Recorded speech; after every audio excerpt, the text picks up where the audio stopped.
नमस्कार दोस्तों, MK Hindi story में आपका स्वागत है। आज की कहानी है तू ही मेरा इश्क है। दोस्तों, अगर आप हमारे चैनल पर नए हैं तो चैनल को अभी सब्सक्राइब कर बेल आइकन को प्रेस करना ना भूलें। हम आपके लिए इस तरह की प्यार भरी कहानी लाते रहते हैं। अगर कहानी पसंद आए तो लाइक कर एक प्यार से कमेंट जरूर कीजिएगा।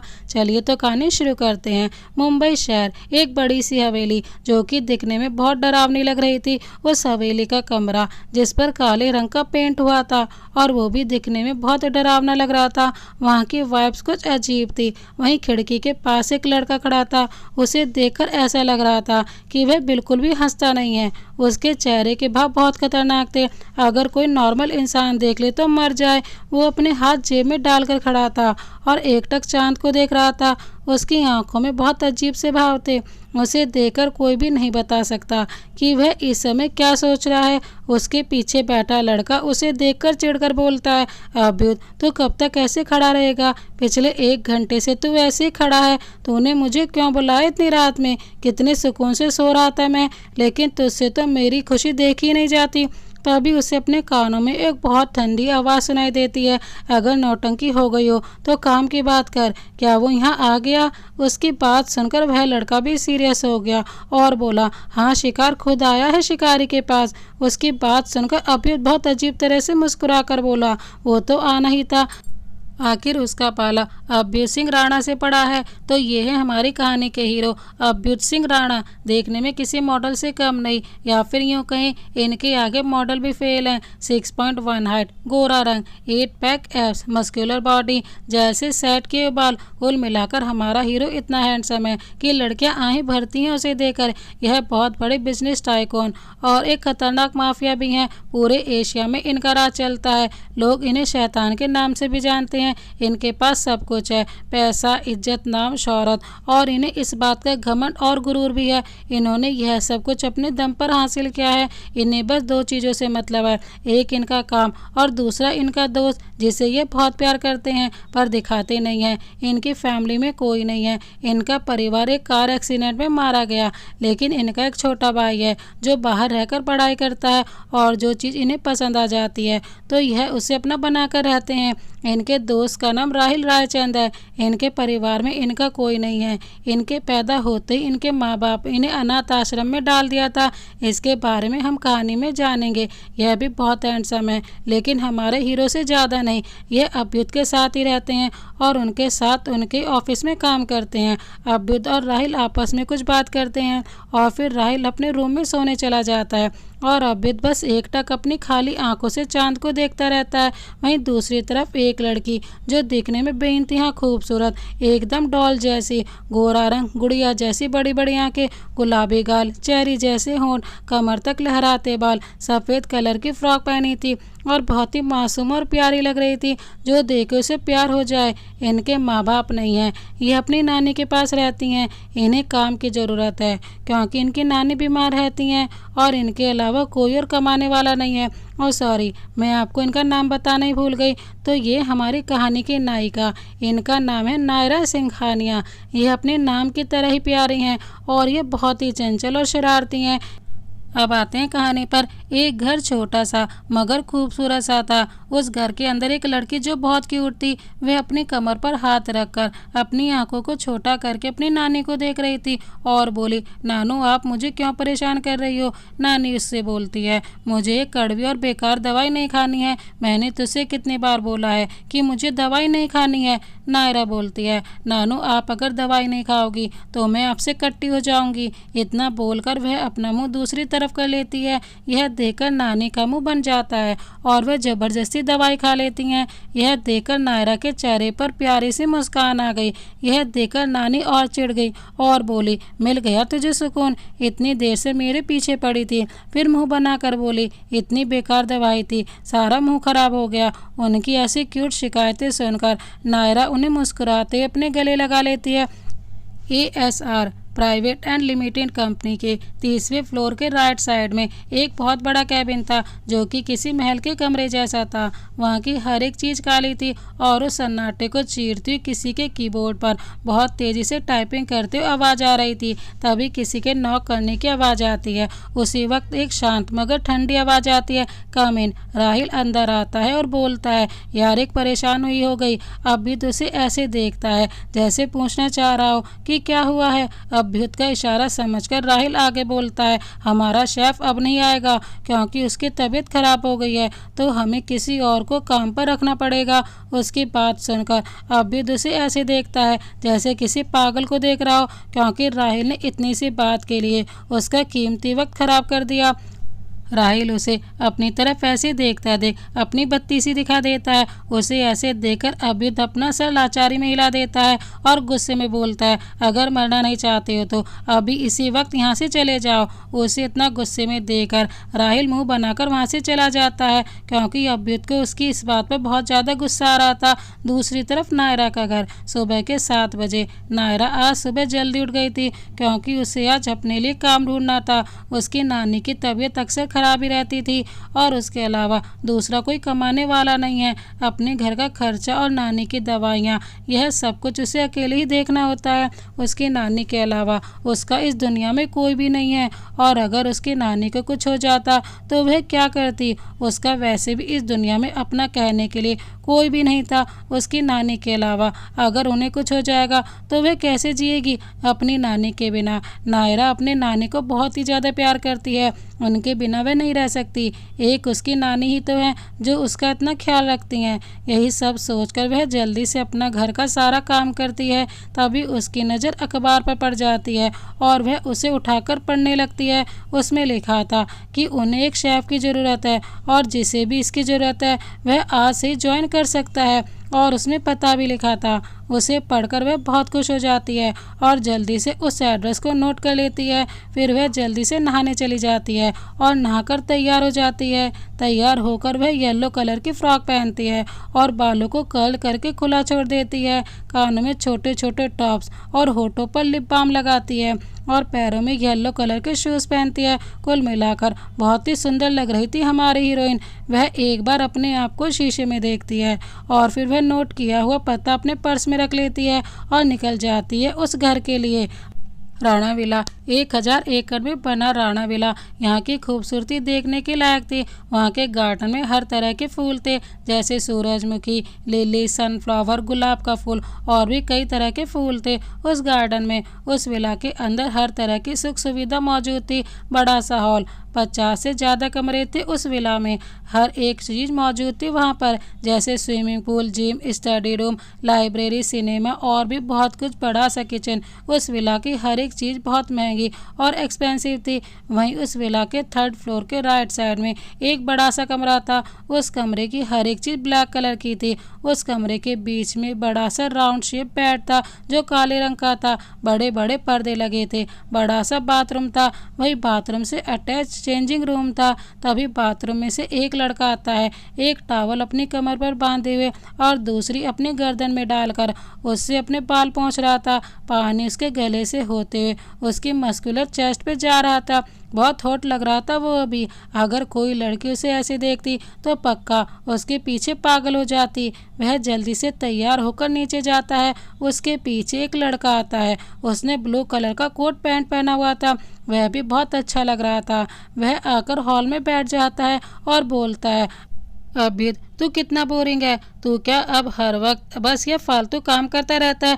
अभ्युत जो अभी अखबार पढ़ रहा था और बीच में कॉफ़ी का सिप ले रहा था, वह अपनी एक नज़र राहिल पर डालता है और अपनी खतरनाक आवाज़ में कहता है, अगर तुमने एक और बार बकवास की तो ऑस्ट्रेलिया जाने की तैयारी कर लेना। अभ्युत की धमकी सुनकर राहिल मुंह बनाकर बड़बड़ाता है, इसको तो बस धमकी देनी आती है। एक बार मेरी भाभी आ जाए फिर मैं इसे चुन चुन कर बदला लूँगा। इतना बोलकर वह अपनी सपनों की दुनिया में खो जाता है जहां पर वह अभ्युत को किसी लड़की के हाथों से पीटते हुए देखता है। इतना सोचकर वह मन ही मन में हंसने लगता है। जब वह सपने में देखता है कि अभित किसी लड़की से पिट रहा है तो वह मन ही मन में बहुत खुश होता है और मुस्कुराने लगता है। तभी उसे अपने कानों में एक भारी आवाज़ सुनाई देती है, जो तू क्या सोच रहा है, वह कभी नहीं होगा राहिल। उसकी बात सुनकर चौंक जाता है और सोचता है, इसको कैसे पता चला कि मैं क्या सोच रहा हूँ। उसको इतना सोचते देखकर अभित बोलता है, अपने छोटे से दिमाग पर जोर मत डाल, क्योंकि जहाँ से तेरी सोच खत्म होती है वहाँ से मेरी शुरू होती है। यह सुनकर राहिल बुरी तरह चिढ़ जाता है और वह कुछ और कहता कि तभी उसे किसी के कदमों की आहट सुनाई देती है। वह मुड़कर देखता है तो उसका मुंह खुला का खुला रह जाता है, क्योंकि उसके सामने एक भला की खूबसूरत लड़की आ रही थी जो देखने में बहुत ही क्यूट थी। उसको एक जगह देखता देखकर अभित भी उस तरफ देखता है तो उसकी निगाहें भी उस जगह रुक जाती हैं। वह लड़की जो आ रही थी उन दोनों को अपनी तरफ ऐसे देखता देखकर अनकंफर्टेबल हो जाती है और उन दोनों के पास जाकर बोलती है, आप दोनों मुझे ऐसे क्यों देख रहे हैं। उसकी आवाज़ सुनकर दोनों होश में आते हैं और इधर उधर देखने लगते हैं। अब वहाँ की सिचुएशन थोड़ी अजीब हो गई थी। यह देखकर राहिल बोलता है, आपका नाम क्या है मिस, और आप यहाँ क्या कर रही हैं। तभी वह लड़की बोलती है, मेरा नाम नायरा है, मैंने अखबार में देखा था कि आपको एक शेफ की ज़रूरत है। नायरा की बात सुनकर राहिल बोलता है, ओ हाँ, क्या आप खाना बनाना जानती है। उसकी बात सुनकर नायरा अपना सर मासूमियत से हाँ में हिला देती है। उसकी मासूमियत देखकर एक पल तो अभित कहीं खोसा जाता है। उसको ऐसे देखकर राहिल खांसने की एक्टिंग करता है। उसको ऐसा करते देखकर अभित अपनी नज़रें उससे हटा देता है और अखबार पढ़ने लगता है। तभी राहिल नायरा से बोलता है, क्या मैं तुम्हें बन्नी बुला सकता हूँ।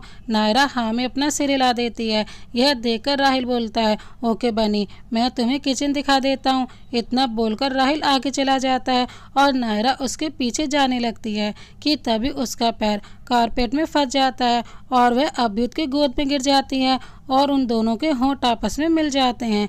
यह देखकर दोनों की बॉडी में करंट लगता है और दोनों की आंखें आपस में उलझ जाती हैं। दोनों इस वक्त एक दूसरे की आंखों में खोए हुए थे। अभित को यह एहसास बहुत अच्छा लगता है और वह नायरा को किस करने लगता है।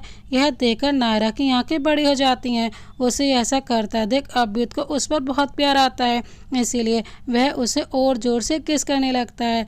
दूसरी तरफ राहिल अपने में बड़बड़ाते हुए किचन में जा रहा था। वह चलते चलते अपने में बड़बड़ाए जा रहा था कि अचानक रुककर अपने पीछे देखता है और नायरा को अपने पीछे ना देखकर वह हैरान रह जाता है और बोलता है, यह बनी कहाँ चली गई। और फिर वह जाकर हॉल में देखता है तो उसकी आंखें फटी की फटी रह जाती हैं। अचानक से उसके मुंह से चीख निकल जाती है। वह सदमे में पहुंच जाता है, आखिर ऐसे कैसे हो सकता है, क्योंकि उसका दोस्त जो कभी किसी लड़की की तरफ आंख उठाकर नहीं देखता, वो एक लड़की को किस कर रहा था। यह बात उसके लिए किसी सदमे से कम नहीं थी। वहीं राहिल की चीख सुनकर दोनों होश में आते हैं। नायरा, जिसके लिए यह सब कुछ नया था, वह दूसरी दुनिया में पहुंच गई थी। अचानक से उसे होश आता है और वह जल्दी से खड़ी होकर वहां से भाग जाती है। यह सब देखकर अभित को बहुत गुस्सा आता है। उसे यह सब बहुत अच्छा लग रहा था कि वह नायरा को किस कर रहा था। उसका स्पेशल मोमेंट राहिल की वजह से खराब हो गया। यह देखकर उसे बहुत गुस्सा आता है और वो राहिल को अपने खा जाने वाली नजरों से घूरने लगता है। वहीं राहिल उसे अपनी तरफ ऐसे देखता पाकर वहां से फौरन भाग जाता है। राणा वेला रात के 8 बजे अभी छत पर खड़ा होकर एकटक चांद को देख रहा था। उस हादसे के बाद से उसका चैन सुकून वो लड़की ले गई थी। अभित को चांद में भी नायरा ही नजर आ रही थी। वह पूरी तरह से पागल हो चुका था। वो लड़की उसके दिल और दिमाग से जा ही नहीं रही थी। आज तो उसका मन काम में भी नहीं लग रहा था। तभी राहिल उसके कंधे पर हाथ रखता है, लेकिन अभित अभी भी वैसे ही खड़ी होकर बिना पीछे मुड़े वैसे ही चांद को देखता रहता है। उसे पता ही नहीं चलता कि राहिल उसके पीछे खड़ा है। उसे ऐसे देखकर राहिल उससे बोलता है, भाई तुझे प्यार हो गया है, और वैसे भी प्यार की कोई उम्र नहीं होती। यह कब किससे और कहाँ हो जाए किसी को नहीं पता, और वैसे भी वह तो है ही इतनी प्यारी, किसी को भी उससे प्यार हो जाए। अगर तुझे उससे प्यार नहीं है तो कोई नहीं, मैं पटा लेता हूँ उसे। इतना बोलकर वह इधर उधर देखता है तो उसे अपने आसपास का माहौल अजीब लगता है। फिर वह अपना सर उठाकर देखता है तो एक पल के लिए डर जाता है, क्योंकि अभित इस समय किसी नरक का शैतान लग रहा था। यह देखकर राहिल अपना तो गटक लेता है। तभी उसे अपने कानों में एक दिल दहला देने वाली आवाज़ सुनाई देती है। अभित बोलता है, नहीं, वह किसी की नहीं हो सकती, वो मेरी है। मुझे यह तो नहीं पता कि ये मोहब्बत है या नहीं, लेकिन वो जब से आई है तब से इस दिल को उसका सुकून मिल गया और अब वह यहाँ से कहीं नहीं जा सकती। वो सिर्फ और सिर्फ मेरी है। उसे छूने का, उसे देखने का, उसके साथ कुछ भी करने का हक सिर्फ मुझे है। तभी राहिल उसे बीच में काटते हुए कहता है, पर वो नहीं मानी तो क्या करेगा तू? और हो सकता है कि उसकी लाइफ में कोई और हो। ये सुनकर अभित पागलों जैसे चीखते हुए कहता है, नहीं, कोई उसे मुझसे दूर नहीं कर सकता। और रही बात उसके किसी और को पसंद करने की, तो जो कोई भी उसके और मेरे बीच आने की कोशिश करेगा तो वो अपनी जान से जाएगा, समझा तू? वो लड़की मेरा जुनून बन गई है, जिसे पाना मेरा मकसद बन गया है। अब तो उसकी रूह, उसकी हर एक सांस, यहाँ तक वह खुद अब मेरी इस कैद में फंस चुकी है और उसे अब इस कैद से कोई भी रिहाई नहीं मिलेगी। वो आई तो अपनी मर्जी से है, लेकिन जाएगी कभी नहीं। वह जुनून है मेरा। इतना बोलकर वो अपनी दाढ़ी पर बहुत अजीब तरीके से हाथ फेरता है और बहुत ही सनकी तरीके से मुस्कुराने लगता है। नायरा का घर, वहीं दूसरी तरफ नायरा का घर। नायरा अपने कमरे में सो रही थी और बड़बड़ा रही थी, नहीं, मेरे पास मत आना, नहीं। इतना बोलकर वह झटके से उठ जाती है और तेज तेज सांसें लेने लगती है। उसके माथे पर पसीने आ रहे थे। वह अपने माथे पर आ रहे पसीने को पूंछ से बोलती है, फिर वही सपना, वह लड़का और उसकी वो आंखें। ना जाने क्या था उन आंखों में। हर रोज़ वही सपना, वही आंखें। मैं परेशान हो गई हूँ इन सब चीज़ों से। पर वह सपना मुझे क्यों दिखता है और वह आंखें, वह मुझे इतनी अजीब तरह से क्यों देखती हैं? फिर वह अपना सर पकड़कर बोलती है, ओह गॉड, मैं क्या करूं? तभी अचानक से उसकी नज़र घड़ी पर जाती है और देखती है कि घड़ी में अभी 12 बज रहे हैं। और शिट, इतनी जल्दी 12 बज गए। मुझे तो सुबह उठकर काम पर भी जाना है, मुझे सो जाना चाहिए। इतना बोलकर वो सो जाती है। अगली सुबह नायरा का घर। नायरा घर का सारा काम करने के बाद नहाकर तैयार हो जाती है। आज उसने सफ़ेद टी शर्ट और सफ़ेद कलर की शॉर्ट्स पहनी थी और पैरों में सफ़ेद कलर के शूज़ पहनी हुई थी और बालों को खुला छोड़ा हुआ था। होंठों पर लिप बाम लगाया हुआ था। बिना मेकअप के ही वह बहुत ही सुंदर लग रही थी। नायरा ऐसी लग रही थी। हमारी हीरोइन पूरी तरह से तैयार हो जाने के बाद अपनी नानी के पास जाती है और उनका हाथ पकड़कर कहती है, नानू मैं जा रही हूँ, आप समय पर दवाई खा लेना। और अगर मुझे पता चला कि आपने दवाई नहीं खाई तो फिर वह जो आप सीरियल देखती हो ना, क्या नाम है उसका? फिर कुछ सोचने के बाद, हाँ याद आ गया, वो सीरियल जो आप देखती हो ना, मेरी सास भूत है, वो देखना तो आप भूल ही जाना। उसकी बात सुनकर नानी कहती है, नहीं नायरा, तू ऐसा मत करना, मैं दवाई खा लूँगी और तू मेरा सीरियल नहीं बंद करेगी। उनकी बात सुनकर नायरा कहती है, आप दवाई खा लोगे तो मैं आपका सीरियल देखना बंद नहीं करूँगी नानी। नानी अपना मुंह बनाकर बोलती है, पहले वादा कर तभी खाऊंगी। नायरा प्यारी सी मुस्कान के साथ कहती है, अच्छा बाबा पक्का वादा, अगर आप दवाई खाओगी तो नहीं बंद करूँगी ना। बोलकर वह उन्हें गले से लगा लेती है और बोलती है, अच्छा अब मैं चलती हूँ, आप अपना ख्याल रखना, बाय। कुछ देर बाद नायरा राणा विला के बाहर आ जाती है, पर आज उसे एक अजीब सी बेचैनी होती है। उसे आज उस विला के अंदर जाने का बिल्कुल मन नहीं हो रहा था। यहाँ से भाग जाना चाह रही थी वह, पर वह ऐसा नहीं कर सकती क्योंकि यहाँ काम करना उसकी मजबूरी थी। आज उसे एक अगला सा एहसास हो रहा था। फिर वह एक गहरी सांस लेकर अंदर की ओर बढ़ जाती है। जैसे जैसे वो अपने कदम बढ़ा रही थी, उसकी सांसें ऊपर नीचे हो रही थी। वो जैसे राणा विला के अंदर जा रही थी, उसे अजीब सा एहसास हो रहा था। जैसे ही वह अपने कदम अंदर बढ़ाती है तो उसे अजीब सा लगता है और उसकी आंखें एकदम से बड़ी हो जाती हैं। राणा विला। नायरा अपनी तेज हुई सांसों को काबू करते हुए धीरे कदमों से अंदर जा रही थी कि अचानक से उसका पैर किसी पत्थर से टकरा गया। यह देखकर वह बहुत ही बुरी तरह डर गई। उसे लग रहा था कि वह गिर गई, इसीलिए उसने अपनी आंखें बंद कर लिया। कुछ देर तक जब उसे दर्द का एहसास नहीं हुआ तो उसने अपनी आंखों को धीरे से खोलकर देखा तो पाया कि वो किसी की बाहों में है। यह देखकर उसकी आंखें बड़ी हो गई। तभी उसकी नज़र अपने सामने खड़े लड़के पर गई। एक पल के लिए तो वह उसमें खो सी गई थी। ब्लैक कलर का बिजनेस सूट पहने, जेल से सेट किए बाल और हल्की हल्की सी बियर्ड और उसकी वह गहरी काली आंखें। अभी वह इन सब चीज़ों में खोई थी कि तभी किसी के खांसने की आवाज़ सुनाई दी। ये देखकर वह जल्दी से सीधी खड़ी हो जाती है और अपना सर नीचे झुका लेती है क्योंकि उसका चेहरा शर्म से लाल हो गया था। इस वजह से वह और भी प्यारी लग रही थी। पर वहाँ कोई था जो उसे अपने जुनून और शिद्दत भरी नज़रों से देख रहा था। वैसे आप समझ ही गए होंगे कि यह कौन है जो हमारी प्यारी हीरोइन को बहुत ही शिद्दत से देख रहा है। जी हाँ, ये और कोई नहीं बल्कि हमारे खड़ूस हीरो हैं। अरे भाई, किसी को मरना थोड़ी है जो इतनी खतरनाक माफिया की महबूबा को देखे। इन सब से बेखबर हमारी हीरोइन की कोई उसे अपनी जुनून भरी नज़रों से देख रहा है। वह अपने आप को कोसने में बिजी थी। नायू, तू इतनी बड़ी बेवकूफ़ है, पागल कहीं की, देखकर नहीं चल सकती थी। पर इसमें नायू की क्या गलती? फिर वह मुंह बनाकर, हाँ, ये सारी गलती उस मोटे और गंदे से पत्थर की है। लेकिन कोई और भी था जो उसकी इतनी प्यारी शिकायतें सुनकर अपने आप को मुस्कुराने से रोक नहीं पाता। लेकिन वह मुस्कान ऐसी थी जिससे कोई देख नहीं पाता। अगर कोई देख लेता तो उसके लिए यह बात सदमे से कम नहीं होती, क्योंकि जो बंदा इतने वर्षों से मुस्कुराया ना हो, जो चेहरे पर बस रौब और गुस्सा लिए घूमता हो, अगर कोई उसे अचानक से मुस्कुराते हुए देख ले तो उसके लिए यह बात तो बहुत अजीब ही होगी ना। और हो भी क्यों ना, जो बंदा अभी मुस्कुराता नहीं, हंसता नहीं, वह अचानक से हंसने लगे तो सभी लोग सदमे में तो चले ही जाएंगे। लेकिन इस समय वहाँ कोई और भी था जो उस लड़के को यूं हंसता और मुस्कुराते हुए देख रहा था। वह कोई और नहीं बल्कि राहिल था।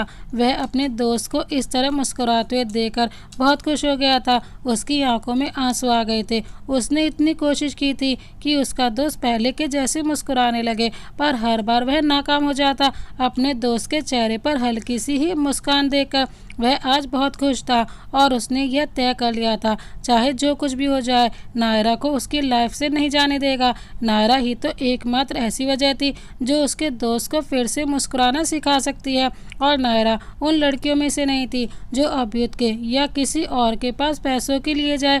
अभी तक उसे यह बात पता चल गई थी कि नायरा की लड़कियां जैसी नहीं है, वह सबसे अलग है और मासूम दिल की लड़की है और भोली भी है। वो यही सब सोचकर उन दोनों के पास जाकर बोलता है, तुम दोनों यहीं खड़े रहोगे या अंदर भी चलोगे? मैं तो जा रहा हूँ, मुझे तो बहुत भूख लगी है, मेरे पेट में चूहे कुश्ती कर रहे हैं। इतना बोलकर वह वहाँ से अंदर चला जाता है और उसके पीछे नायरा भी अंदर चली जाती है।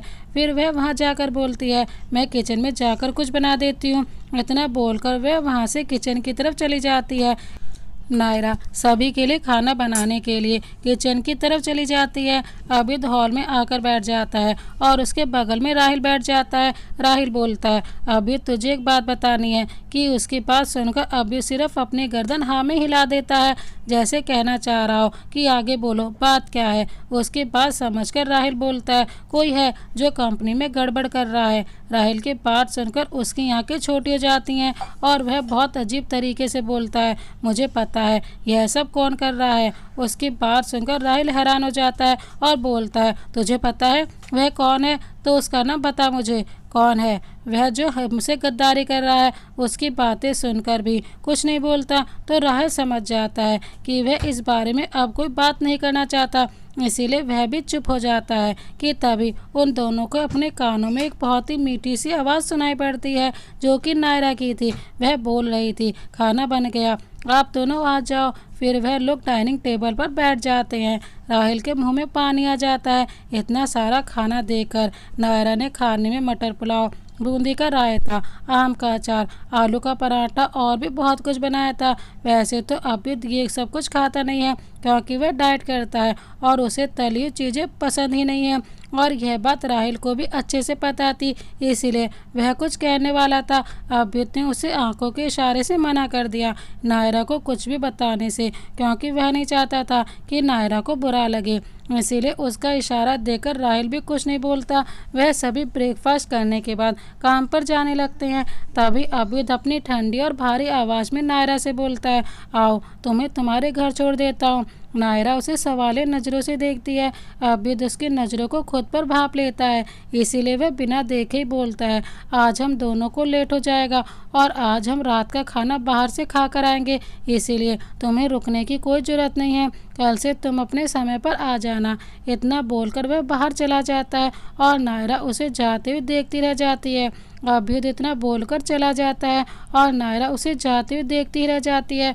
उसको इस तरह खोया हुआ देखकर राहिल उसके पास जाकर कंधों से पकड़कर हिलाते बोलता है, बन्नी क्या हुआ, तुम कहाँ खो गई हो और तुम्हें अभ्युत के पीछे जाना चाहिए। उसकी बात सुनकर नायरा बहुत ही क्यूट सा फेस बनाकर बोलती है, नायू को उनके साथ नहीं जाना। राहिल उससे प्यार से पूछता है, क्यों बन्नी, तुम्हें अभ्युत के साथ क्यों नहीं जाना। नायरा बहुत ही मासूमियत से बोलती है, वो नायू को उनसे डर लगता है और ना जब वो अपनी बड़ी बड़ी आंखों से देखते हैं ना तो ऐसा लगता है कि जैसे कि मुझे अभी खा जाएंगे, मुझे उनके साथ नहीं जाना। उसकी बात सुनकर राहिल बहुत जोर जोर से हंसने लगता है। हंसते हंसते उसका पेट दर्द होने लगता है, बिल्कुल ऐसे। फिर कुछ देर बाद रुक कर बोलता है, वाह, पहली बार कोई अभ्युत को टक्कर देने वाला मिला है। अभी वो कुछ बोलता कि तभी उसे अभ्युत की बेहद खतरनाक आवाज़ सुनाई देती है।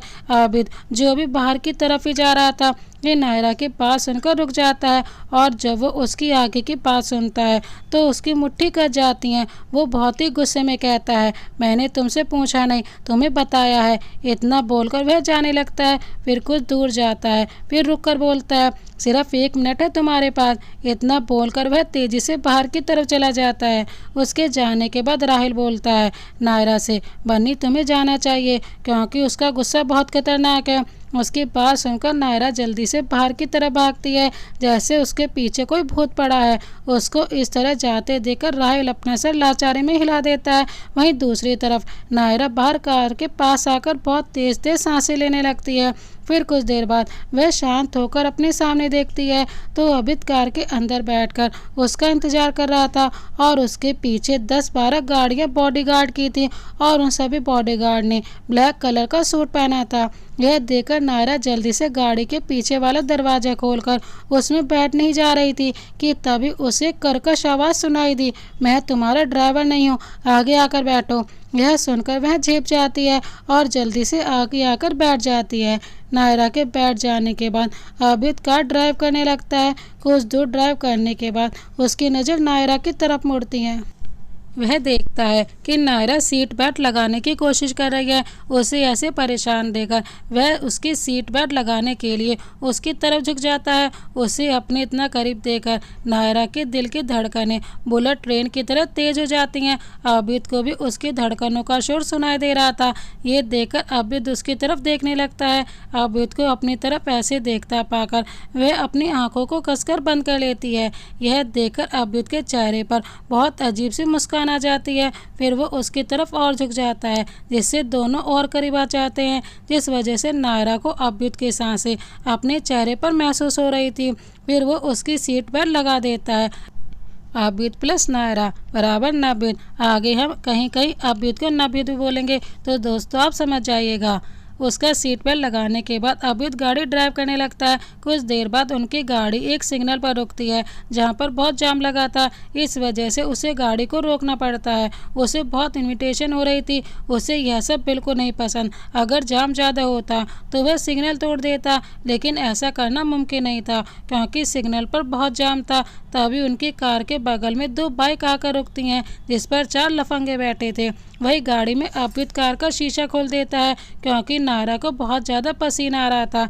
यह देखकर अभ्युत कार की खिड़की खोल देता है जिससे बाइक पर बैठे लड़के नायरा को देख लेते हैं और बहुत भद्दे तरीके से बोलते हैं, आज तो मज़ा आ गया, क्या कमाल का माल दिखा है। आज पहले वाले की बात सुनकर दूसरा वाला भी उसी तरीके से बोलता है, भाई आज किसका मुंह देखकर उठा था कि इतनी खूबसूरत हुस्न का दीदार हो गया। उसकी बात सुनकर तीसरा वाला बोलता है, हाँ भाई सही बोल रहा है तू, अगर आज रात के लिए मिल जाती तो मज़ा ही आ जाता। इतना बोलकर वह सभी पागलों की तरह हंसने लगते हैं। ये सब बोलकर वो सारे ही बहुत ज़ोर ज़ोर से हंसे जा रहे थे। वहीं गाड़ी में बैठा अभ्युत यह सुनकर गुस्से में जलने लगता है। उसके ऊपर शैतान हावी होने लगता है। उसके हाथों की नसें दिखने लगती हैं और आंखें खून की तरह लाल हो जाती हैं। किसी तरह वह अपने गुस्से को कंट्रोल करने की कोशिश कर रहा था। फिर वह अपने फ़ोन को निकालकर उसमें किसी को मैसेज कर देता है। उसी वक्त सिग्नल खुल जाता है। यह देखकर अभ्युत गाड़ी की स्पीड बहुत हाई कर देता है और बहुत गुस्से में ड्राइव करने लगता है। वह यह भी भूल जाता है कि उसके बगल में नायरा बैठी है। गाड़ी की इतनी तेज़ स्पीड देखकर नायरा बहुत डर जाती है और वह हकलाते बोलते, प्लीज़ गाड़ी की स्पीड धीरे कर दीजिए। लेकिन अभ्युत तो जैसे कुछ सुनने के मूड में ही नहीं था। ये देखकर नायरा रोने लगती है। उसकी सिसकियों की आवाज़ सुनकर अभ्युत से गाड़ी रोकता है और गाड़ी से उतरकर बहुत ही गुस्से में नायरा की तरफ का डोर खोलता है और एक झटके से उसका हाथ पकड़कर गाड़ी से बाहर खींच लेता है। नायरा जो भी सिसकियां ले रही थी उसके इस तरह खींच लेने से और भी ज़्यादा डर जाती है। अब्यूद उसे दोनों कंधों से पकड़कर बोलता है, उन लोगों की हिम्मत कैसे हुई तुम्हारी तरफ देखने की? किसी को नहीं छोड़ूंगा आज, उन्हें मौत के दर्शन करवाऊंगा। उन्हीं गंदी आंखों से तुम्हें देखा था ना, वह आंखें नोच कर फेंक दूंगा मैं। इतना बोलकर वह गाड़ी के बोनट पर अपना हाथ मार देता है। यह देखकर नायरा और डर जाती है और रोने लग जाती है। नायरा की आंखों से आंसू बह रहे थे और अब्यूद के हाथ में चोट देकर पता नहीं क्यों उसे बहुत तकलीफ भी पहुंचती है। इसीलिए वह अपनी जेब से रुमाल निकालकर उसके हाथ में बांध देती है। तभी अब्यूद उसे कमर से पकड़कर अपनी तरफ खींचता है, एक हाथ उसकी कमर में डालता है और दूसरे हाथ से उसकी गर्दन पकड़ता है। फिर उसको बिना कोई वार्निंग दिए उसके गर्म होठों पर अपने होंठ रख देता है और बहुत ही जुनून के साथ उसे पैशनेट किस करने लगता है। अब्यूद नायरा को बहुत ही जुनून के साथ किस कर रहा था, मानो जैसे उसके होठों का रस पूरी तरह से पी जाना चाहता है। नायरा को तो लग रहा था कि वो मर जाएगी। उसे एकदम सांस नहीं आ रही थी, जिस वजह से उसकी सांसें फूलने लगती हैं। जब उसे रहा नहीं जाता तो वो अपने छोटे छोटे हाथों से उसे मारने लगती है। जब अब्यूद को लगता है कि उसे सांस नहीं आ रही है तो वह उसे छोड़ देता है। अब्यूद के छोड़ते नायरा बहुत जोर से सांसें लेने लगती है। उसे ऐसे देखकर अब्यूद उसे अपने सीने से लगा लेता है और अपना एक हाथ उसकी कमर पर रखता है और दूसरे हाथ से उसका सर सहलाने लगता है। उसके ऐसा करने से नायरा को भी बहुत अच्छा लगता है, इसीलिए वो भी बिना कुछ के उसके सीने से लगी रहती है। कुछ देर बाद नायरा को एहसास होता है कि वह अभी किस हाल में और कहाँ खड़ी है। ये ध्यान आते ही नायरा का चेहरा शर्म की वजह से लाल हो जाता है। फिर वो अब्यूद से दूर होने लगती है। वहीं अब्यूद, जिसका गुस्सा शांत होने लगा था, लेकिन जब वो नायरा को अपने आप से दूर जाता हुआ देखता है तो उसका गुस्सा एक बार फिर से बढ़ जाता है। वो उसे और कसकर पकड़ लेता है। वो जितना खुद को छुड़ाने की कोशिश करती है, अब्यूद की पकड़ उस पर उतनी ही कसती जाती है। आखिरकार वो थक हार कर कोशिश करना बंद कर देती है, जिस वजह से अब्यूद के फेस पे बहुत ही खतरनाक वाली स्माइल आ जाती है, जिसे नायरा देख नहीं पाती। लेकिन जब उसे लगता है कि अब्यूद उसे ऐसे नहीं छोड़ेगा तो वह बहुत ही मासूम सी शक्ल बनाकर और अपनी भोली सी दुनिया जान की मिठास लाकर बोलती है, प्लीज़ नायू को छोड़ दीजिए, नायू को देर हो जाएगी तो उसकी नानी परेशान होगी। अब्यूद उसकी मासूम सी शक्ल देखकर पिघल जाता है और उसे छोड़ देता है। अब्यूद के छोड़ते ही वह जल्दी से जाने लगती है। तभी अब्यूद उसका हाथ पीछे से पकड़ लेता है और उसके सामने आकर उसके चेहरे को अपने दोनों हाथों में भरकर बहुत ही प्यार से उसके माथे को चूम लेता है। अब्यूद के होठों का एहसास अपने माथे पर पाकर उसकी आंखें अपने आप बंद हो जाती हैं। ये देखकर अब्यूद उसकी बंद आंखों को बारी बारी चूम लेता है और उसके होठों को होले से चूम लेता है और कुछ देर उसे ऐसे देखने के बाद उससे दूर हो जाता है। कुछ देर तक नायरा को जब कोई एहसास नहीं होता तो वह अपनी आंखें खोल देती है तो उसकी आंखें अब्यूद की आंखों से टकरा जाती हैं। कुछ देर यूं ही उसकी आंखों में देखने के बाद नायरा उससे अपनी नज़रें हटाकर इधर उधर देखने लगती है। उसे ऐसी नज़रें फेरते देख अब्यूद की मुट्ठियां कस जाती हैं। उसे बिल्कुल नहीं पसंद कि जब वह नायरा के साथ हो तो वह किसी और को देखे। उसे उसकी आंखों में अपना अक्स देखना पसंद है। फिर वह उससे अपनी नज़रें हटाकर बहुत भयानक आवाज़ में कहता है, मेरे जाने के बाद घर से बाहर बिल्कुल बाहर मत निकलना और ना किसी से बात करना और ना ही किसी को अपने करीब आने देना, क्योंकि मुझे बिल्कुल पसंद नहीं है कि कोई भी मेरी चीज़ को हाथ लगाए। नायरा इस समय अब्यूद की बातों को बहुत ही गौर से सुन रही थी और साथ ही समझने की कोशिश भी कर रही थी, लेकिन फिर भी उसकी बातें तो नायरा के सर के ऊपर से चली जाती हैं। लेकिन वह एक बात सुनकर बोलती है, आपकी कौन सी चीज़ है जो किसी का छूना आपको पसंद नहीं है? उसकी बात सुनकर अब्यूद वैसे बोलता है कोई चीज़ जो मेरे लिए हद से ज़्यादा ज़रूरी है, जिसे छूना तो बहुत दूर की बात है। अगर कोई उसकी तरफ आंख उठाकर देखेगा तो वो अपनी जान से हाथ धो बैठेगा। नायरा उससे वैसे ही पूछती है, ऐसी कौन सी चीज़ है उसकी? बात सुनकर अब्यूद फिर से बोलता है, ऐसी एक चीज़ है जिसके बारे में तुम्हें वक्त आने पर पता चल जाएगा। अभी वो कुछ और बोलती कि अब्यूद ने अपनी आवाज़ और कड़क करते हुए कहा, अब कोई और सवाल नहीं। ये बात अब्यूद ने थोड़े गुस्से में कही थी, जिसे देखकर वो डर जाती है और वहाँ से भाग जाती है। अब्यूद उसे तब तक देखता है जब तक वह उसकी आंखों से ओझल नहीं हो गई। उसके जाने के बाद वह भी वहाँ से चला जाता है। जब वह उसकी आंखों से ओझल हो जाती है तो थोड़ी देर वो वहीं खड़ा रहता है और थोड़ी देर बाद वो भी वहाँ से चला जाता है। एक खंडर बिल्डिंग के पास एक एक्सपेंसिव कार आकर रुकती है जो कि लैम्बोर्गिनी CIN थी। उसमें से एक बेहद हैंडसम और खतरनाक आदमी आता है जिसकी आंखें खून की तरह लाल थी और हाथों की मुट्ठियाँ कसी हुई थी और उसके चेहरे पर रौब था। वो बहुत ही स्टाइल के साथ उस बिल्डिंग के अंदर जाता है। अंदर का माहौल बहुत डरावना था। जगह जगह खून के छींटे, कुछ लोगों की लाशें लटकी हुई थी, कुछ की ताजी थी तो कुछ के कंकाल ही दिखाई दे रहे थे। हर जगह काले कपड़े वाले बॉडीगार्ड खड़े हुए थे। उनके ठीक सामने 4 लोग उल्टे लटके हुए थे। उन्हें देखकर ऐसा लग रहा था कि बहुत ही टॉर्चर किया गया था। तभी सामने से एक लड़का आता है और बहुत ही रौब के साथ पैर पे पैर चढ़ाकर बैठ जाता है। उसके पीछे एक और लड़का आकर बोलता है, अभ्युद इनका क्या करना है। राहिल की बात सुनकर अभ्युद बॉडीगार्ड को कुछ इशारा करता है। उसका इशारा समझकर बॉडीगार्ड कहीं चला जाता है। कुछ देर बाद अपने हाथ में मिर्ची का पैकेट लेकर आता है और बारी बारी उन चारों की आंखों में मिर्च डाल देता है। वो चारों चिल्लाने लगते हैं। उनको ऐसे देखकर अभ्युद को बहुत अच्छा लग रहा था क्योंकि ये वही लोग थे जिन्होंने उसकी जान को अपनी गंदी नज़रों से देखा था, जो कि उसको अपनी गंदी नज़रों से देख रहे थे, जिससे कि वो सबसे ज़्यादा प्यार करता है और उसके लिए गंदे शब्द यूज़ कर रहे थे। इतना सोचकर अभ्युद का खून खौल उठता है और वो वहाँ से उठकर उनके पास जाता है और बहुत गुस्से में कहता है, इन्हीं आंखों से मेरी जान को देखा था ना। इतना बोलकर वो उनकी आंखों में रॉड डाल देता है। वो चारों बहुत तेज चिल्लाने लगते हैं। उनकी चीख सुनकर अभ्युद पागलों की तरह हंसने लगता है। उसको ऐसे देखकर वहाँ के लोग बहुत बुरी तरह डर जाते हैं, सिवाय राहिल के, क्योंकि उसको बहुत अच्छी तरह से पता था कि अभ्युद कैसा है। अभ्युद बार बार पागलों की तरह हंसे जा रहा था और उसे देखकर वहाँ खड़े लोग सभी कांपने लगते हैं। उनको बहुत डर लग रहा था। अभ्युद कैसा है राहिल बहुत अच्छी तरीके से जानता था और उसे ये भी पता है कि अभ्युद अपनी चीज़ों को लेकर कितना पॉजिटिव है। उसे बिल्कुल भी नहीं पसंद कि कोई उसकी चीज़ों को देखे भी, छूने की तो बहुत दूर की बात है। और इन कमीनों ने तो अभ्युद सिंह राणा की सबसे कीमती चीज़ की तरफ अपनी आंख उठाकर देखा था, तो अभ्युद इन्हें इतनी आसानी से कैसे छोड़ देता। अभ्युद का राज पूरे एशिया में था और उसके नाम का सिक्का चलता है। उसे देखते ही लोग डर के मारे कांपने लगते हैं और लोग उसे शैतान के नाम से जानते हैं। अभ्युद एक ऐसा शैतान है कि जब तक वह चुप रहता है तब तक लोगों की ज़िंदगी में शांति रहती है, लेकिन जब कोई उसे छेड़ता है तो उसकी ज़िंदगी में भूचाल आ जाता है। और इन बेवकूफ़ों ने सोते डेविल को जगा दिया था। अभ्युद जो अभी बेहद गुस्से में था, वो अपने पास में रखी चेयर को उठाकर पटक देता है। उसने अपनी शर्ट की स्लीव्स ऊपर की हुई थी, जिस वजह से उसकी हाथों की नसें दिख रही थी। उसने अपने हाथों की मुट्ठियाँ बनाकर एक मुक्का अपने सामने लटके आदमी को मारता है। उसका एक मुक्का पड़ते ही उस आदमी के मुंह से खून की धारा निकल जाती है और उसका मुंह भी बुरी तरह सूज जाता है। अभ्युद उन सभी के ऊपर एक के बाद एक मुक्कों की बरसात कर देता है। अभ्युद तो जैसे पागल हो गया था।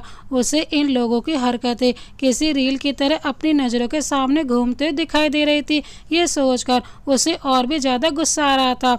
उन लोगों को अपनी मौत नज़र आ रही थी, जिस वजह से वे लोग अपनी जान की भीख मांग रहे थे और वो यह भी बोल रहे थे कि आज के बाद कभी किसी लड़की की तरफ आंख उठाकर नहीं देखेंगे, सबको अपनी बहन मानेंगे और कभी शादी भी नहीं करेंगे।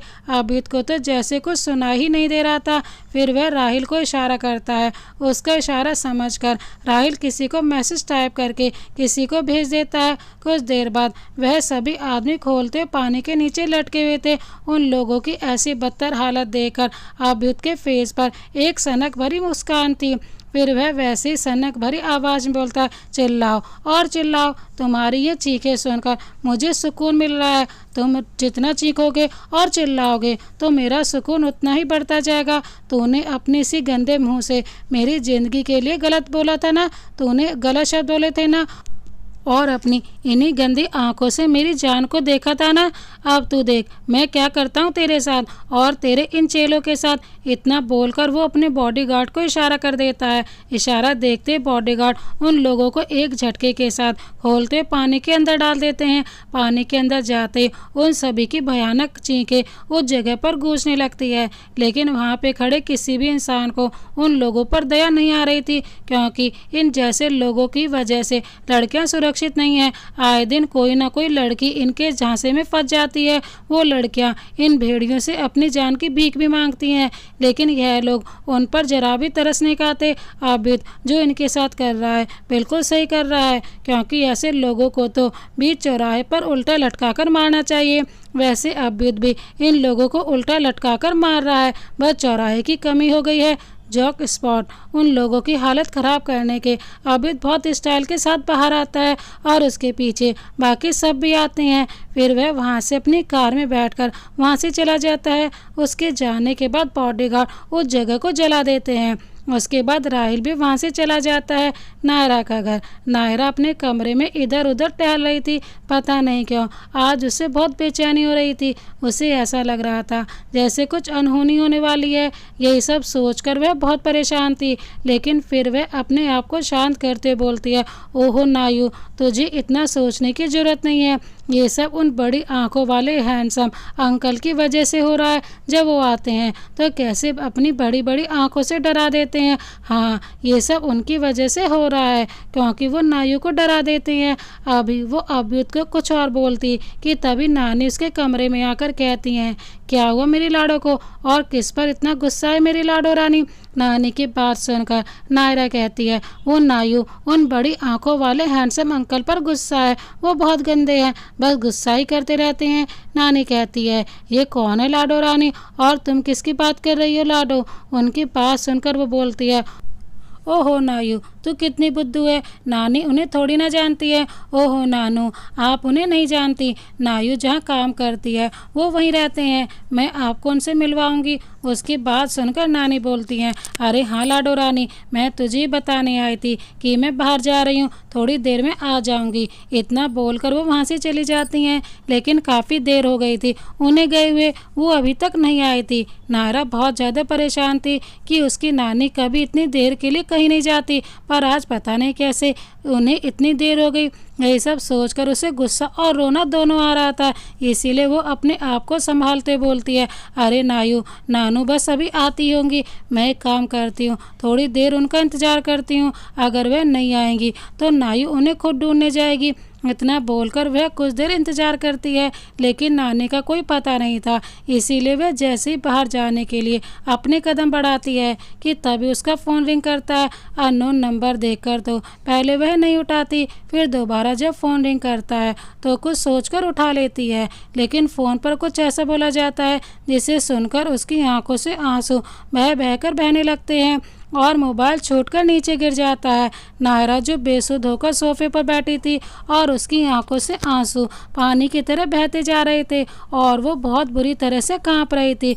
वो तो जैसे होश में ही नहीं थी कि तभी उसके हाथों से फ़ोन छूटकर ज़मीन पर गिर जाता है और फ़ोन स्पीकर पर हो जाता है और उसमें से एक लड़की की आवाज़ आती है, हेलो, यहाँ पर एक औरत का एक्सीडेंट हो गया है और उन्हें बहुत बुरी तरह से चोट लगी है।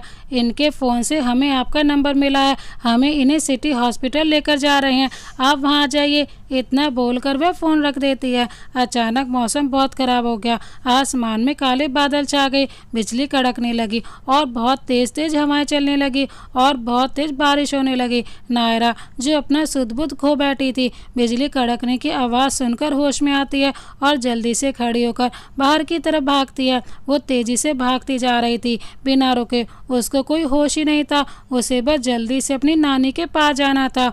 उसके आंसू जो बह रहे थे वो बारिश की बूंदों के साथ मिले जा रहे थे।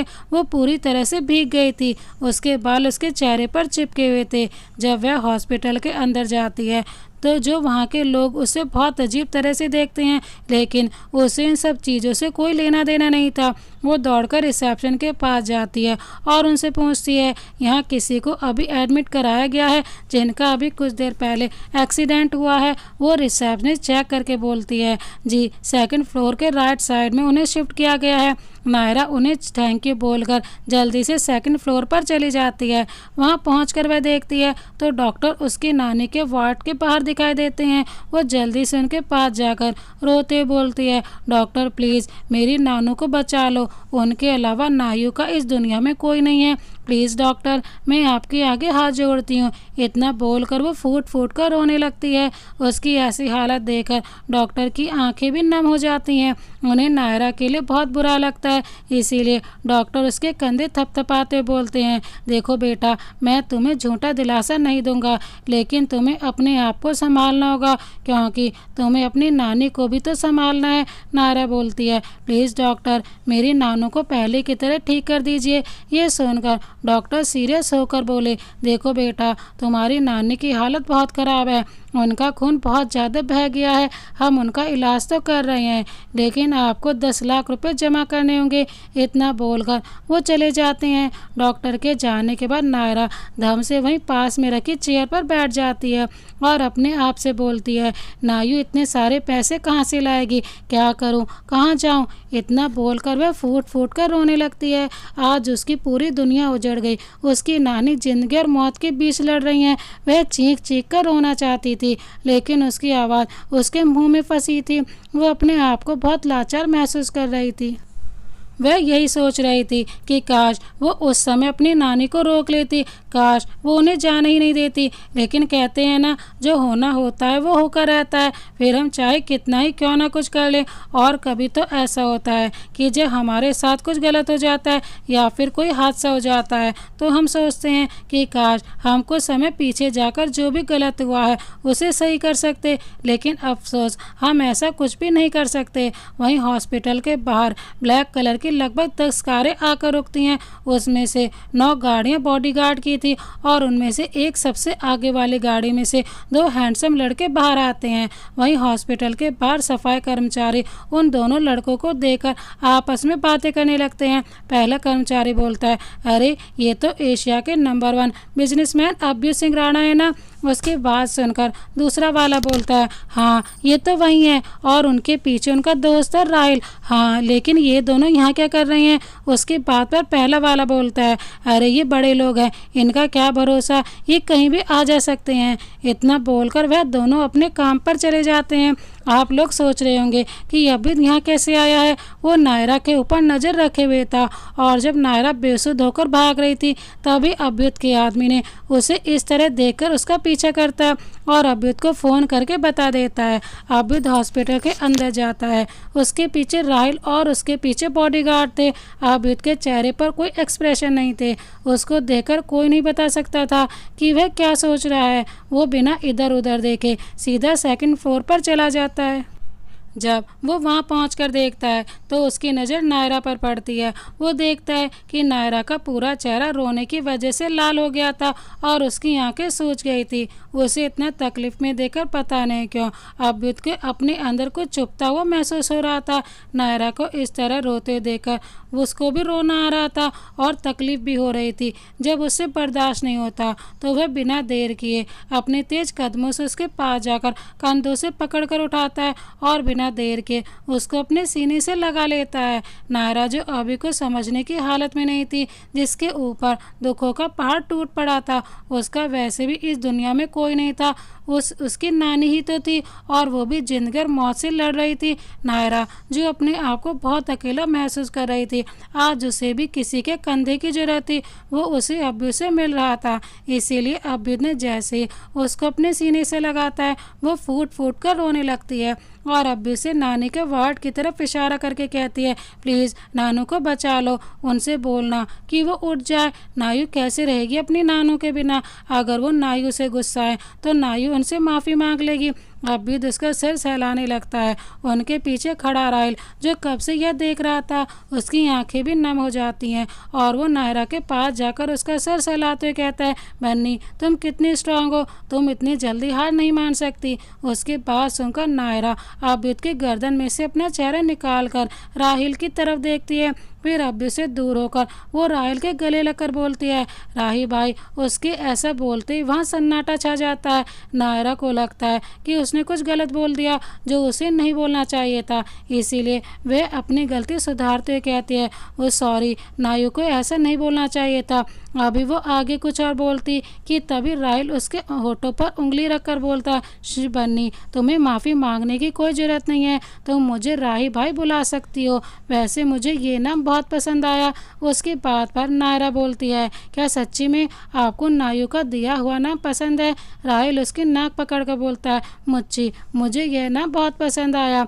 उन दोनों को आपस में ऐसे बात करते हुए देखकर अभ्युत को बहुत गुस्सा आ रहा था। उससे बिल्कुल बर्दाश्त नहीं हो रहा था कि नायरा को कोई और देखे, चाहे वो कोई भी क्यों ना हो। वो नायरा का हाथ पकड़कर अपनी तरफ खींच लेता है और अपने सीने में छुपा लेता है, जैसे उसे पूरी दुनिया छुपाकर अपनी बाहों में समाना चाहता हो।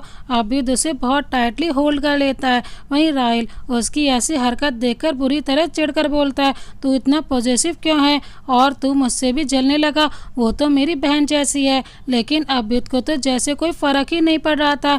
राहिल कुछ और कहता कि तभी वहाँ डॉक्टर आ जाते हैं और बोलते हैं पैसे का इंतजाम हो गया। कोई कुछ बोलता उससे पहले अभ्युत अपनी कठोर आवाज़ में सिर्फ 2 शब्द बोलता है, कितने पैसे? उसकी आवाज़ सुनकर वहाँ खड़े सभी लोग कांप गए। डॉक्टर अपने आप को संभालते बोलते हैं 10 लाख रुपए जमा करना है। उनकी बात सुनकर अभ्युत राहिल को कुछ इशारा करता है।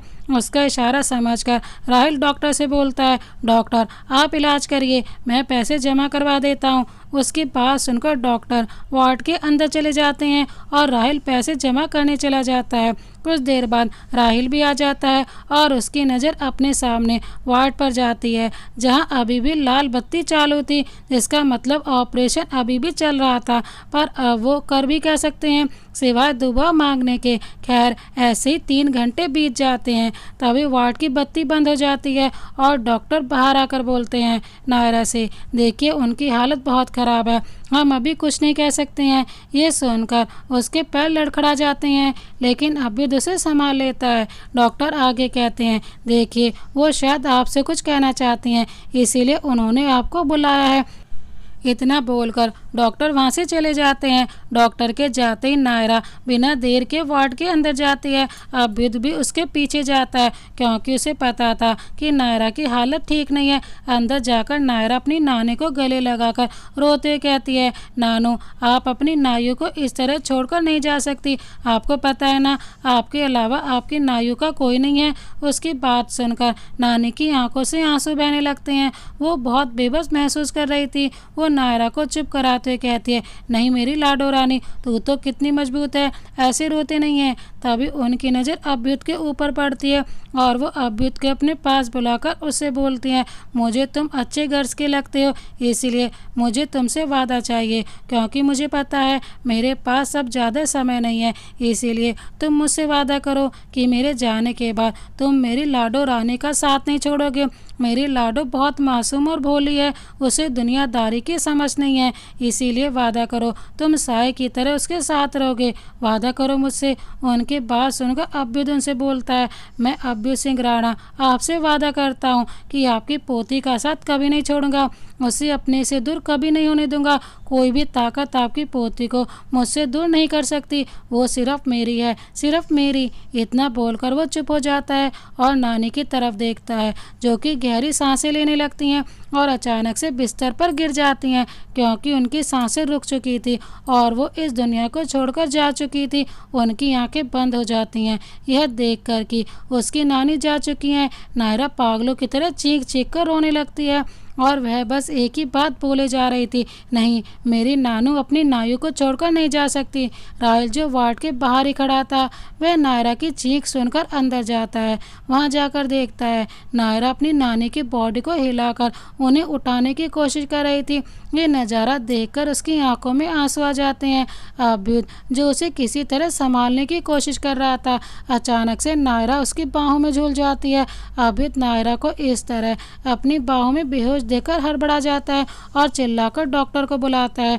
उसकी आवाज़ इतनी भयानक थी कि उस वार्ड में खड़े सारे लोग डर से कांप जाते हैं।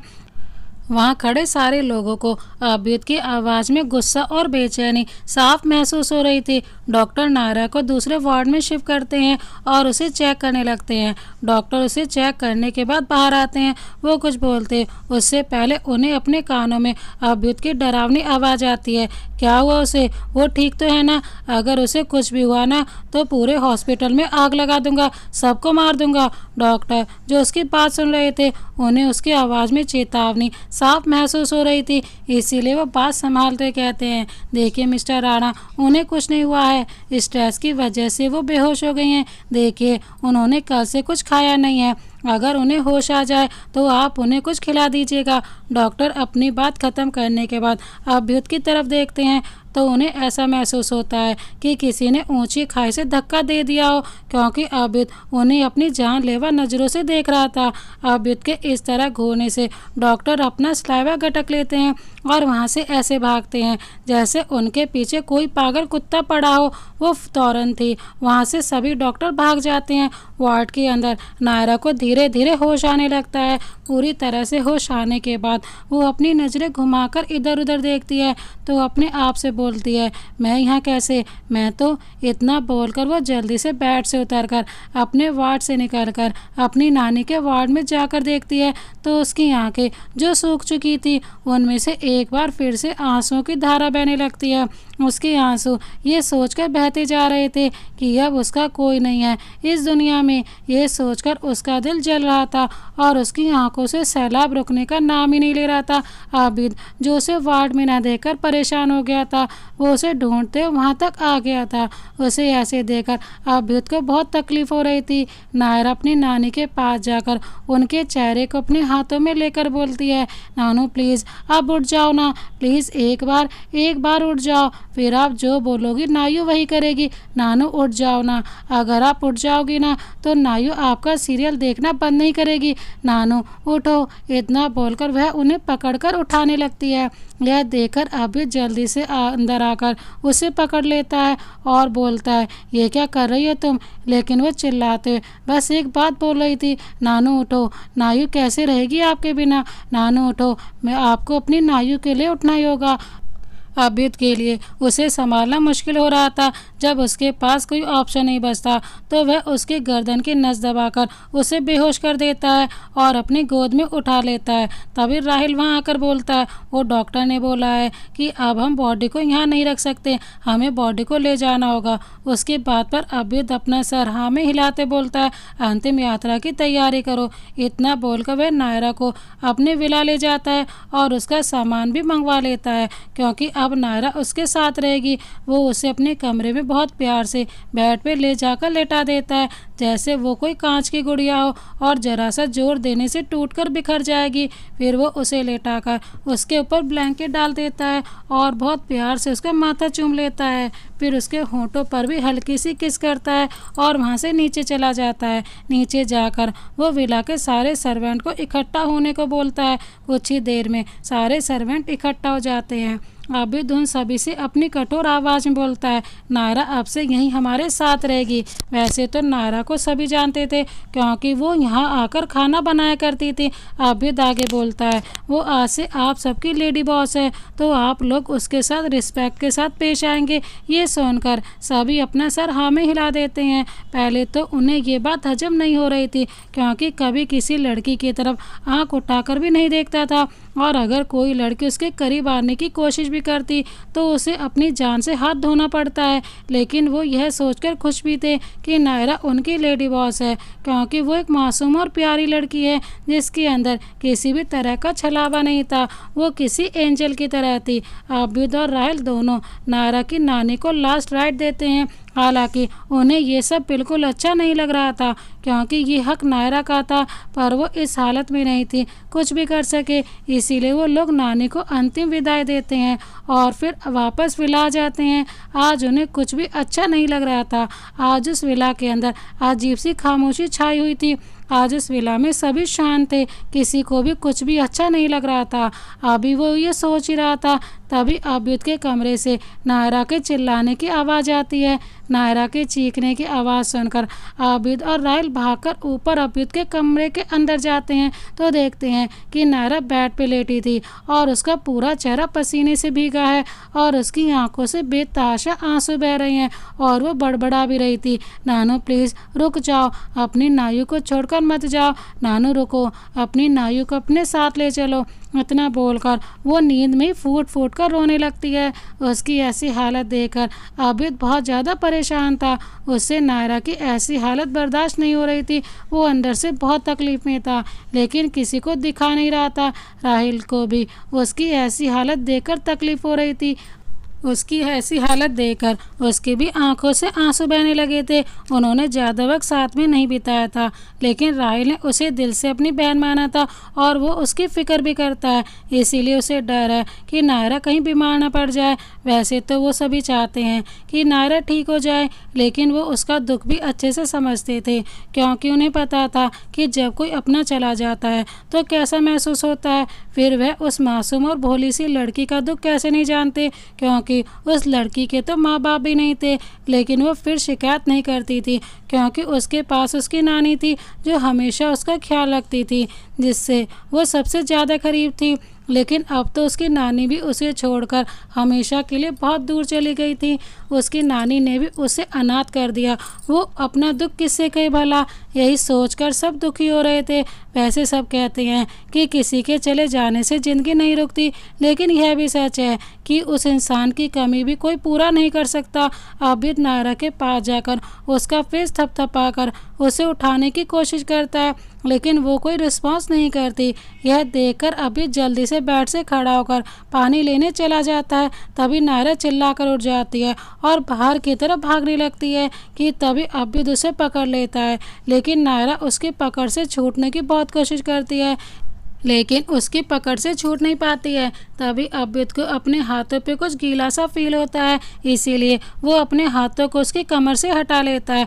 उसके हाथ हटाते ही नायरा फिर से भागने लगती है, लेकिन इस बार उसे राहिल पकड़ लेता है और बोलता है, बन्नी संभालो अपने आप को। लेकिन नायरा उसकी एक बात नहीं सुनती और वैसे ही चिल्लाते कहती है, नानू रुको, मैं आ रही हूँ नानी, आपकी नायु भी आपके साथ चलेगी। इतना बोलकर वह राहिल के हाथ पे काट लेती है। उसके काटने से राहिल के मुंह से आह निकल जाती है और उसके हाथ से खून आने लगता है। इसी बात का फ़ायदा उठाकर नायरा वहाँ से भागने लगती है। वहीं उसकी ऐसी हरकत देखकर आबिद का पारा चढ़ जाता है। उसका मुंह गुस्से की वजह से पूरी तरह लाल हो जाता है। नायरा एक कदम कमरे से बाहर रखती है कि तभी आबिद बेइंतहा गुस्से में उसका हाथ पकड़कर खींचकर अंदर ले आता है। अभी फिर से जाती कि तभी आबिद खींचकर उसे एक मार देता है। उसकी ऐसा करते कुछ समय के लिए वहाँ पर सन्नाटा छा जाता है। नायरा के रोने की आवाज़ सुनकर आबिद को होश आता है कि उसने क्या कर दिया। जिस लड़की की आंखों में वह एक कतरा आंसू नहीं देख सकता, आज उसके रोने की वजह वो खुद ही बन गया। ये सोचकर वह उसे खुद पर बहुत ही गुस्सा आ रहा था कि उसने अपनी जान पर हाथ उठा दिया। नायरा की सिसकियाँ उसे तकलीफ दे रही थी, इसीलिए वो उसके पास बैठकर उसका सर सहलाकर धीरे से बोलता है, मुझे माफ़ कर दो, मैं ये नहीं करना चाहता था। लेकिन तभी उसे नायरा की बात सुनाई देती है, मैं क्या करूँगी अपनी नानू के बिना, अब तो मेरा कोई भी नहीं है इस दुनिया में, मैं क्या करूं फिर। कुछ देर रुककर हाँ मैं भी अपनी नानी के पास चली जाऊंगी। अभी जिसका गुस्सा शांत हुआ था वो एक बार फिर से बढ़ जाता है उसकी बात सुनकर, लेकिन वो किसी तरह अपना गुस्सा कंट्रोल करके बहुत ही प्यार से उसे बोलता है, किसने तुमसे कहा कि तुम्हारा कोई नहीं है इस दुनिया में, मैं हूँ तुम्हारे साथ और राहिल भी तो है, इसीलिए आज के बाद कभी खुद को अकेला मत समझना, मैं हमेशा साय की तरह तुम्हारे साथ रहूँगा। इसीलिए आज के बाद तुम कभी अपने आप को अकेला मत समझना और अब से तुम इसी घर में रहोगी हमारे साथ। इतना बोलकर वह उसे उठाता है और बेड पर लेटाकर बोलता है, अभी तुम आराम करो, मैं थोड़ी देर बाद आऊँगा। फिर उसको ब्लैंकेट से कवर करने के बाद उसके माथे पे किस करता है। फिर वह रूम से निकलकर अंदर ग्राउंड में चला जाता है और जिस हाथ से उसने नायरा पे हाथ उठाया था वो अपने उसी हाथ को दीवार पर बहुत ज़ोर ज़ोर से मारता है। मारते मारते उसका हाथ लाल हो जाता है और उसके हाथ से खून बहने लगता है। राहिल ने उसे जब वहां जाते हुए देखा तो वो भी उसके पीछे पीछे आ गया और जब उसने उसे ऐसे खुद को चोट पहुंचाते हुए देखा तो जल्दी से उसे रोकते हुए कहता है, आबिद तू पागल हो गया है, तू ये क्या कर रहा है। आबिद बोलता है, हाँ मैं पागल हो गया हूँ, मैंने उसे अपने इसी हाथ से मारा था, इसीलिए मैं खुद को सजा दे रहा हूँ। इतना बोलकर वह फिर अपने आप को तकलीफ देने लगता है। उसका इस तरह का पागलपन देखकर राहिल को कुछ समझ नहीं आ रहा था कि वो उसे कैसे रोके।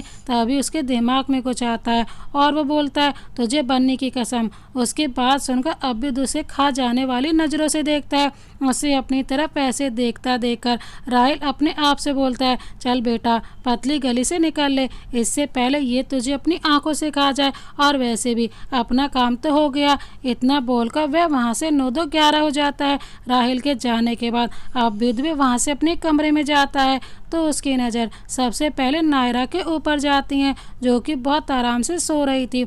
उसको इतना सुकून से सोते हुए देखकर अब्युद के चेहरे पर सुकून छा जाता है। फिर वह बाथरूम में जाकर फ्रेश हो जाता है। फिर वहाँ से निकलकर चेंजिंग रूम में जाता है और चेंज करके आता है। आज उसने फॉर्मल कपड़े पहने हुए थे। वह एक नज़र नायरा को देखकर वहाँ से स्टडी रूम में चला जाता है क्योंकि वह नायरा की वजह से ऑफिस नहीं जा रहा था। उसे पता था कि नायरा की हालत इस वक्त ठीक नहीं है, इसीलिए उसे अकेला छोड़ना सही नहीं होगा। इसीलिए वह घर पर रहकर ही ऑफिस का सारा काम कर रहा था। ऐसे ही कुछ घंटे बीत जाते हैं। तभी राहिल वहां आकर बोलता है अब्युद तूने जो काम बोला था वो हो गया।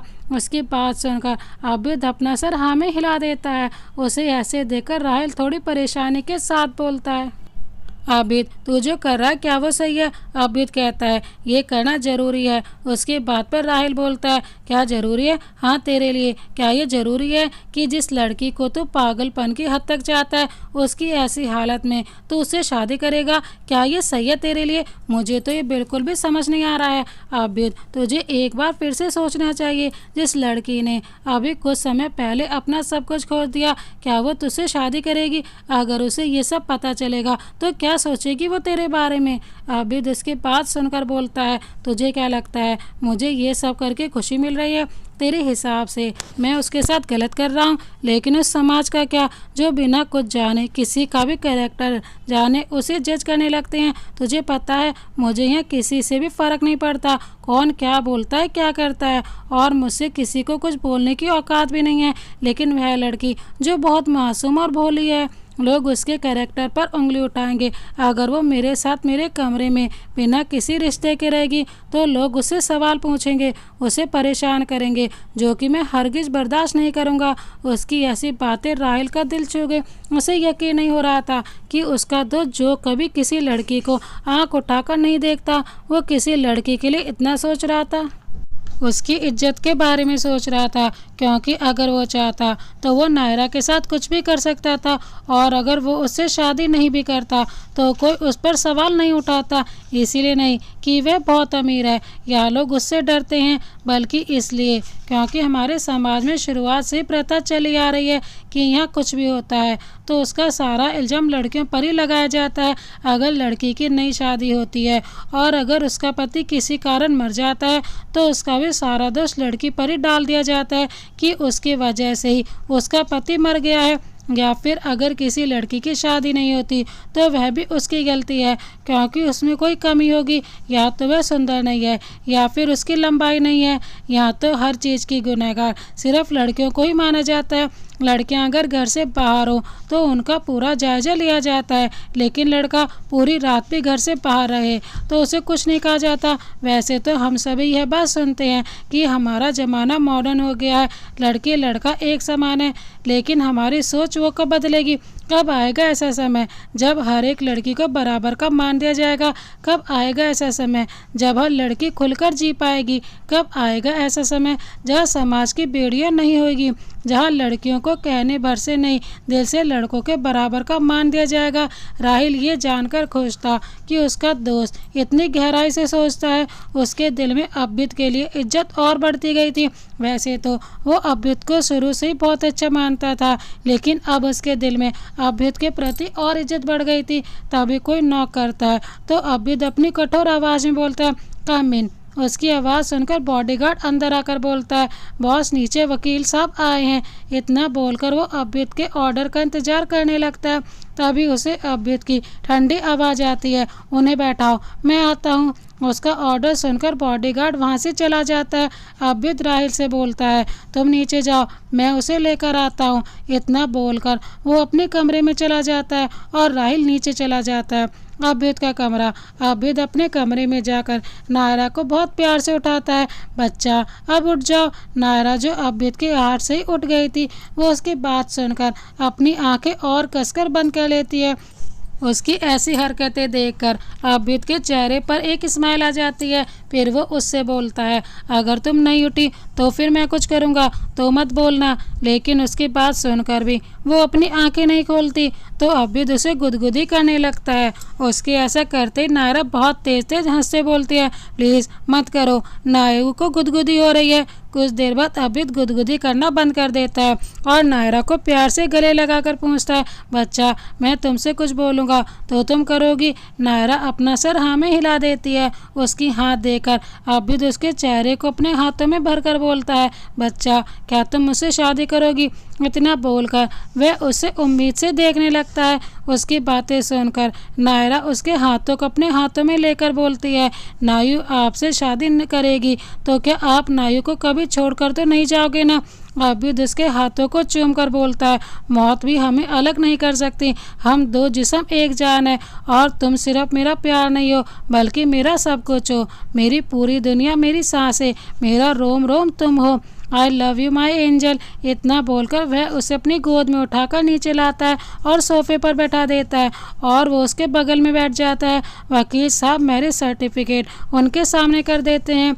फिर दोनों बारी बारी साइन करते हैं और अभ्युदय जेब से मंगलसूत्र निकालकर उसे पहनाता है। फिर उसके मांग में सिंदूर भर देता है। इतना खूबसूरत नज़ारा देखकर सभी जोर से क्लैपिंग करने लगते हैं। राहिल तो नायरा को गले लगा लेता है, लेकिन तभी उसे अपने पास का माहौल अजीब लगता है। राहिल जब नायरा को अपने गले लगाता है तो उसे अपने आसपास कुछ अजीब सा महसूस होता है। इसीलिए जब वो अपना सर उठाकर देखता है तो डर के मारे हालत ख़राब हो जाती है, क्योंकि अभ्युदय उसे अपनी जानलेवा नज़रों से देख रहा था, जैसे वो उसे अपनी आंखों से भस्म कर देगा। राहिल जब अभ्युदय की भस्म करने वाली नज़रों को खुद पर भांप लेता है तो वो कुछ तरकीब सोचने लगता है उससे बचने के लिए। तभी उसके दिमाग में कुछ क्लिक करता है और वो अपने आप से बोलता है, आ गया आइडिया। इतना बोलकर शरारती तरीके से मुस्कुराने लगता है। उसकी मुस्कान ऐसी थी कि मानो उसने कोई जंग जीत ली हो। अभ्युदय उसको ऐसे मुस्कुराते हुए देखकर समझ जाता है कि जरूर उसके दोस्त के दिमाग में कुछ खुराफात चल रही है। अभी वो आगे कुछ और सोचता कि तभी राहिल ने नायरा को उसकी तरफ हल्का सा धक्का दे दिया। नायरा अपने आप को संभाल नहीं पाती और वो अभ्युदय के ऊपर गिर जाती है, लेकिन अभ्युदय उसे वक्त रहते संभाल लेता है और दोनों की आंखें आपस में उलझ जाती हैं। उन दोनों को ऐसे खुला रोमांस करते देख राहिल खांसने की एक्टिंग करता है। उसकी आवाज़ से दोनों होश में आते हैं। वहीं पास में खड़े वकील साहब इतने प्यारे कपल को देखकर मुस्कुराने लगते हैं। वहाँ खड़े सभी उन्हों को देखकर बहुत ही खुश हो रहे थे। तभी उन सब का ध्यान उनकी तरफ जाता है तो अभ्युदय को कोई फ़र्क नहीं पड़ रहा था, लेकिन राहिल उनसे बोलता है, ओ सॉरी वकील साहब, हम तो आपको भूल ही गए थे। वकील साहब बोलते हैं, कोई बात नहीं। तभी अभ्युदय अपनी भरी आवाज़ में बोलता है, आई थिंक अब आपको जाना चाहिए। राहिल भी बोलता है, आइए मैं आपको छोड़ देता हूँ। इतना बोलकर वह वकील साहब को बाहर तक छोड़ देता है। उनके जाने के बाद अभ्युदय नायरा को अपनी गोद में उठाकर अपने रूम में ले जाता है। उन दोनों के जाने के बाद राहिल उन दोनों को बधाइयाँ लेने लगता है और बोलता है, बस मेरी यही दुआ है कि मेरा दोस्त ऐसे ही अपनी ज़िंदगी में खुश रहे और उन दोनों का साथ ऐसे ही बना रहे। इतना कहकर वो अपने कमरे में चला जाता है। अभ्युदय नायरा को अपनी गोद में लेकर सोफे पर बैठ जाता है और वैसे ही उसे अपने सीने से लगाए रखता है। उसको अपने सीने से लगाकर अभ्युदय को बहुत सुकून महसूस हो रहा था। वहीं नायरा को भी अपनी नहाने के बाद किसी की बाहों में अच्छा लग रहा था। कुछ देर ऐसे ही रहने के बाद अभ्युदय नायरा के फेस अपने हाथों में लेकर बहुत प्यार से उसके माथे पर किस करता है, उसके दोनों आंखों और गालों पे किस करता है और उसके होंठों पे किस करने लगता है। लेकिन आज के किस में कुछ अलग था, वो ये कि नायरा भी आज अभ्युदय को किस कर रही थी। आज नायरा भी अभ्युत का साथ पाकर बहुत खुश थी। कुछ देर यूं ही एक दूसरे को किस करने के बाद वो एक दूसरे से अलग होते हैं। अभ्युत जब नायरा का चेहरा देखता है जो कि शर्म की वजह से लाल हो गया था, ये देखकर उसे बहुत प्यार से उसे देखने लगता है और उसे चिढ़ाने के लिए बोलता है, ओ मेरा बच्चा शर्मा गया। तभी नायरा उसके सीने में अपना सर छुपा लेती है। अभ्युत भी उसे सीने में छुपा लेता है और उसका सर सहलाने लगता है। तभी नायरा उसके सीने में अपना सर निकाल कर उससे बोलती है, ओ हाँ नायु तो आपसे पूछना भूल गई कि वो आपको क्या कह के बुलाएगी। उसकी बात सुनकर अभ्युत बोलता है, मेरे बच्चे को जो अच्छा लगे वो बुला सकता है। नायरा उससे बोलती है, तो फिर नायरा आपको अंकल बुलाएगी। इतना बोलकर वह खुश हो जाती है। वहीं अभ्युत ये सुनकर बुरी तरह जल जाता है। उसका चेहरा देखने लायक था। नायरा उसका चेहरा देखकर जोर जोर से हंसने लगती है। उसे यूं अपने ऊपर हंसते हुए देखकर अभ्युत उसे घूर कर देखने लगता है। नायरा उसको ऐसे घूरते हुए देखकर एकदम शांत हो जाती है और अपने छोटे छोटे हाथों से उसका फेस पकड़कर बोलती है, मैं आपको कभी हबी बुलाऊंगी और कभी लव बुलाऊंगी। इतना बोलकर वह उसे उम्मीद से देखने लगती है। अभ्युत कहता है, बच्चा आपको जो कहकर बुलाना है बुलाओ। नायरा कहती है, ओके लव। उसके मुंह से लव सुनकर अभ्युत जैसे किसी और ही दुनिया में पहुंच जाता है। उसे बहुत खुशी महसूस हो रही थी। इतनी खुशी तो उसे कभी करोड़ों की बिजनेस डील मिलने पर भी नहीं हुई जितनी खुशी उसे आज मिल रही थी। तभी नायरा बोलती है, नायु आपसे नाराज है लव। उसकी बात पर अभ्युत बोलता है, क्यों मेरी जान। नायरा बोलती है, लव आप बहुत गंदे हो। अभ्युत कहता है, क्या हुआ मेरी जान, मुझसे ऐसी क्या गलती हो गई जो मेरी जान मुझसे इतनी नाराज हो गई। नायरा बोलती है, लव नायु ने बहुत देर से कुछ नहीं खाया, उसे भूख लगी है और आपने नायु से एक बार पूछा भी नहीं। उसकी बातें सुनने के बाद अभ्युत को एहसास होता है कि वो सच में यह बात भूल गया था कि नायरा को बहुत ज़्यादा भूख लगी थी। उसके जाने बहुत देर से कुछ नहीं खाया है। उसे अपने ऊपर बहुत गुस्सा भी आ रहा था कि वह ये कैसे भूल सकता है। वो यह सब सोच ही रहा था कि तभी उसे नायरा की आवाज़ आती है। वो कह रही थी, लव आप नायु को मनाओ। अभ्युत कहता है, अच्छा तो कैसे मानेगी मेरी जान। नायरा बोलती है, लव आप नायु को गिफ्ट दोगे तो आपसे नाराज़ नहीं होगी। अभ्युत कहता है, अच्छा तो क्या गिफ्ट चाहिए मेरी एंजल को। उसकी बात पर नायरा तुरंत बोलती है, लव आप नायु को चॉकलेट दोगे तो आपसे मैं नाराज़ नहीं होंगी। अभ्युत उसे परेशान करते बोलता है, पर बच्चा आपके लव आप गिफ्ट नहीं दे सकते क्योंकि उनके पास तो पैसे ही नहीं है। उसकी बात सुनकर वो उसकी गोद से खड़ी होकर अपने कमर पर दोनों हाथ रखकर बोलती है, ओहो लव आपने नायु से झूठ बोला, आप गरीब हो और ये विला और आपकी बड़ी वाली गाड़ी वो किसी और की है। फिर कुछ देर सोचकर बोलती है, ओ नायु को अब समझ आया ये सब किसी और का है और वो कहीं घूमने गया है, इसीलिए उसने आपको कुछ दिन के लिए ये सब दिया है और वो वापस आकर आपसे यह सब ले लेगा। वहीं राहिल जो खाना लेकर आया था, दोनों के लिए यह बात सुनकर अंदर आकर खाना टेबल पर रखकर पागलों की तरह हंसने लगता है। आबिद जो कब से उन दोनों की नौटंकी देख रहा था, वो बहुत ही गुस्से में अपने पास में रखी तकिया खींचकर मारता है। तकिया पड़ते राहिल का ध्यान उसकी तरफ जाता है। उसको इतने गुस्से में देखकर भागने में ही अपनी भलाई समझता है।